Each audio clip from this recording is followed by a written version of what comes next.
بسم اللہ الرحمن الرحیم۔ ہیڈک میڈیا میں دیکھنے والوں اور سننے والوں کو خوش آمدید کہتے ہیں اور امید کرتے ہیں آپ سب خیریت سے ہوں گے۔ آج میں آپ کو ذی الحجہ کے دنوں کے بارے میں بتاؤں گی۔ رسول اللہ صلی اللہ علیہ وآلہ وسلم نے ارشاد فرمایا، شیطان کسی دن اتنا ذلیل، رسوا اور ناراض نہیں ہوتا جتنا عرفہ کے دن ہوتا ہے، کیونکہ اس دن اللہ تعالیٰ کی رحمت اترتی ہے اور بڑے بڑے گناہ معاف ہو جاتے ہیں۔ کبیرہ گناہوں کی معافی اور کفارہ۔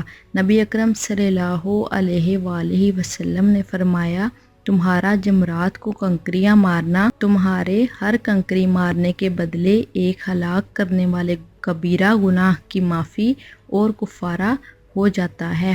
تکبیرات تشریق۔ 9 ذی الحجہ کو، 10 ذی الحجہ کو، 11 ذی الحجہ کو، 12 ذی الحجہ کو اور 13 ذی الحجہ کو۔ تکبیر، اللہ اکبر، اللہ اکبر، لا الہ الا اللہ، واللہ اکبر، اللہ اکبر وللہ الحمد۔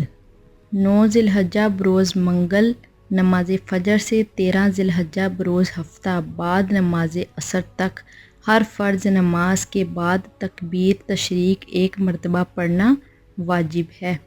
تکبیرات تشریق کا پڑھنا جماعت سے نماز پڑھنے والے اور تنہا نماز پڑھنے والے شہری اور دیہاتی، مقیم اور مسافر، مرد اور عورت سب پر واجب ہے، البتہ مرد متوسط بلند آواز میں پڑھیں اور عورتیں آہستہ آواز میں پڑھیں۔ اللہ تعالی ہمیں پڑھنے کی توفیق دے۔ اللہ پاک آپ کا حامی و ناصر ہو۔ خدا حافظ۔